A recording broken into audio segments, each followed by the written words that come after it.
Привет! Меня зовут Светлана. Сегодня 18 апреля 2021 год. И у нас очередная отчетная неделя. Вышиваю я картину. Художник Эрнст Новак, дизайнер Химера. Вот такой винодел. 320 на 400 крестиков. Хочу сообщить приятнейшее известие, что пройден Рубикон, перейден. Вышито 53,7%. Ура! Общее количество крестиков 68 715. За неделю отшито 7 777 крестиков. Вот так. Вот такой у нас милый трудяшка винодел. Очень он мне нравится, нравится он. Радостью, своими эмоциями, удовлетворением от собственного труда. Вот такой получается у нас винодел. Так, хотелось бы продолжить повествование о виноделии, монашестве. В прошлой серии мы рассказывали с вами, узнали о производстве шампанского, как оно зародилось, появилось. Сегодня хотелось бы продолжить рассказ о производстве ликеров. Устраивайтесь поудобней, иголочки в руки, картинка меняться не будет. Приступаем. Значит, если в древние римляне заложили основные европейские виноградники, то христианские монахи одухотворили виноделие и придали ему подлинное достоинство. Так сказал Альваро Паласиус. Разумеется, вино было известно и ценилось задолго до того, как в Европе появились монастыри. Но после крупных нашествий варваров и невероятного упадка цивилизации именно церковь вернула виноградникам достоинство, способствовала их распространению везде, где только позволяли погодные условия, и даже в местах с более суровым климатом, превратив виноделие в то изысканное искусство, которое известно нам сейчас. Поистине монахи в буквальном смысле отцы виноградарства.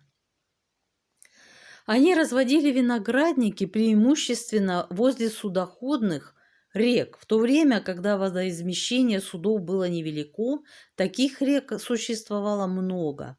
Или же возле дорог, хотя подобное соседство весьма опасно. Случалось, что аббатство разбивало виноградник на землях, которые на первый взгляд казались не особенно пригодными для этих целей. Люди из Сен-Жермен-де-Пре ежегодно должны были поставлять каждый по 7 тележек навоза, подрезать виноградные лозы, подвязывать их, дважды обрабатывать землю мотыгой, рыть необходимые канавы, делать посадки и разводить виноград отводками. Наконец, когда виноград созреет, они занимались саженцами и сообща нанимают человека охранять виноградник. Виноградарство являлось первейшим делом, и руководил им непосредственно сам аббат. Виноград зрел даже вокруг Парижа. Людовик Святой пожертвовал картезианцам дом, который якобы посещал дьявол, а дом этот был расположен среди виноградников Вальвер. Благочестие монашеской братья обратило дьявола в бегство. Бенедиктинцы Сен-Жермен-де-Пре владели 70 гектарами виноградников. Они приобрели саженцы в Орлеане, Вальне, Бане и Мёрта. Престиж, плоды всеобщего труда, традиции, религиозные нужды, источник доходов и, кто знает, возможно, гурманство Таковы некоторые из причин, по которым монахи всегда с радостью трудились на своих виноградниках. Так, в 1217 году бенедиктинское аббатство Сен-Пьер-де-Без, погрязшее в долгах после опустошительного пожара, вынуждено было продавать некоторые свои земли. Покупателем оказался очень богатый капитул Лангра. Но он остановил свой выбор на знаменитых виноградниках в Живре, которые до сих пор дают большие урожаи. В аббатстве это предложение вызвало негодование, ведь эти виноградники – гордость братьев, посажены руками монахов и принадлежат им с момента основания аббатства. Однако спустя 2 года загнанные в угол монахи все же уступили свои виноградники, да к тому же за смехотворную цену. Все мы знаем, что алхимики, монахи и маги занимались составлением всевозможных зелий. Однако не всем известно, что некоторые из волшебных напитков сегодня общедоступны и продаются под видом известных вин, ликеров и даже прозаического пива. Это не преувеличение, рецепты многих крепких напитков действительно восходят к алхимикам и монашеским орденам Средневековья. Но приготовляя, например, ликеры, они в первую очередь думали отнюдь не о вкусе, а о целебных качествах и воздействии на различные телесные сущности. Самые знаменитые ликеры мира – Шартрез и Бенедиктин, основанные на композициях из лекарственных трав, рецепт которых хранится в секрете. Монастырю бенедиктинцев обязан своим названием ликер Бенедиктин. Ликер Бенедиктин – это французский ликер на основе коньячного спирта, трав и меда. История его столь же своеобразна, как и его вкус. Слава Господу величайшему, могущественнейшему и добрейшему! Предание гласит, что именно эти слова произнес Дон Бернардо Винчелли, монах-бенедиктинец, когда попробовал созданный им в 1510 году ликер и назвал его в угоду Богу Бенедиктином, то есть благословенным. В 1791 году монастырь был закрыт, а почти век спустя, в 1863 году, продавец вин и спиртных напитков из Фекама Александр Легран, кстати, потомок юриста монастыря, нашел рецепт ликера на старом манускрипте среди бумаг, доставшихся ему по наследству. Больше года он восстанавливал рецепт, а затем начал продавать свой ликер бенедиктинских монахов из монастыря Фекама.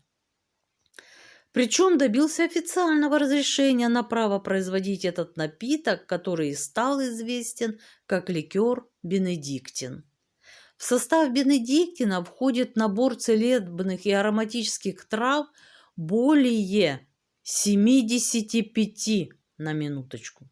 Настой и ароматный спирт для ликера готовятся с использованием корней дягеля аптечного, листьев мелисы лекарственной, мяты перечной, оболочки плодов муската, нераспустившихся бутонов цветов гвоздики, плодов кардамона, корицы. Он также включает амбрету, арнику, пихтовые почки, иссоп, миру и шафран. В состав купажа ликера входят еще коньяк, липовый мед, сахарный сироп. Ликер имеет желто-зеленый цвет, сладковатый, слегка жгучий, горьковатый вкус и очень сложный аромат. Его выдерживают в дубовых бочках 3 года до разлива по бутылкам. В результате получается глубокий, сложный вкус, пикантный аромат с ванильной ноткой и богатым медовым послевкусием. Людовику XVI удавалось справляться с его знаменитой мигренью при помощи этого лечебного напитка, и потому в XVII и XVIII веках Бенедиктин вошел в моду при королевских дворах, его пила знать и преуспевающие торговцы. С тех пор в кремы, торты и мороженое стали добавлять именно этот ликер. Его необычайно удачное сочетание ароматических и вкусовых качеств до сих пор служит своеобразным стандартом десертов. Ликер на лицензионной основе производился в царской России, и его выпуск практически без потерь качества был перенят коммунистической индустрией. Бенедиктин в основном выпускался на московских предприятиях. Напиток прекрасно согревал, устранял озноб и головную боль. В прошлом бутылочка Бенедиктина была неизменным атрибутом домашних лечебных средств наравне с малиновым вареньем и липовым медом.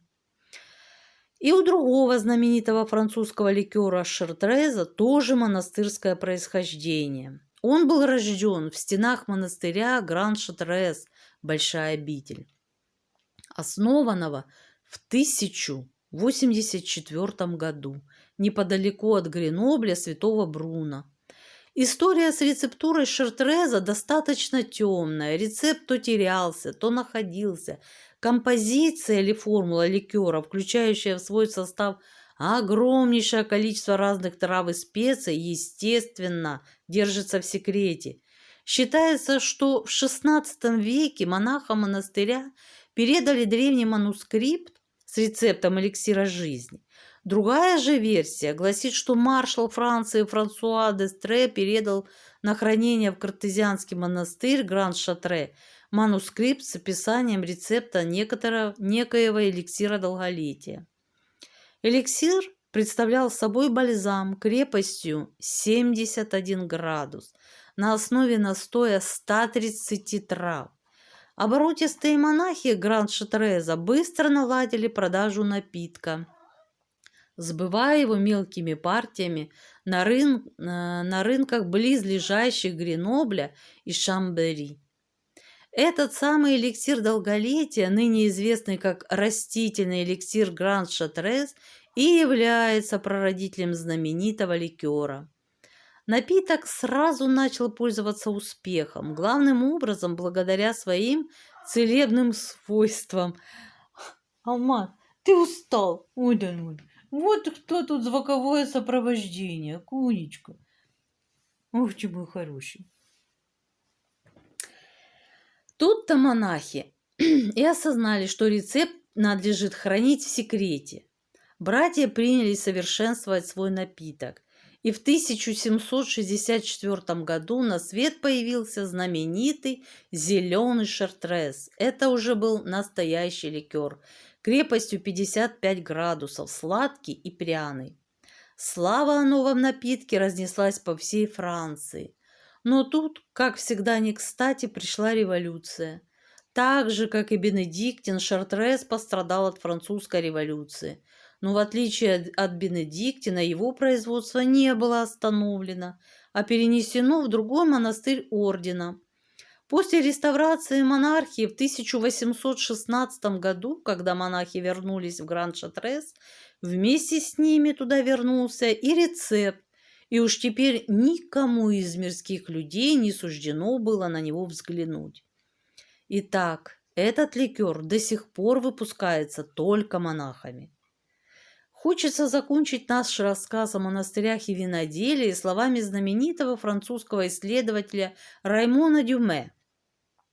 Утверждение, что между монастырем и перегонным аппаратом, и добавим, конечно, бочками с вином, существует прямая связь, а не пропасть, отнюдь не кощунственно. Вот так мы с вами познакомились с ликерами, которые, как мы выяснили, тоже рук дело монахов. Вот так. Кому интересно, пишите. Следующее видео выпустим о пивоварне. Тоже монахи участвовали, кстати. Я уже одним глазком познакомилась. Тоже интересно. Вот если бы не картина, я как-то и не задумывалась над тем, как оно, откуда, что пошло, появилось. А сейчас интересно, меня вдохновил вот наш персонаж винодел. Вот такой. Да, Конечка? Вот так. Ну все, на этом позвольте откланяться. До следующего видоса. Всем пока-пока.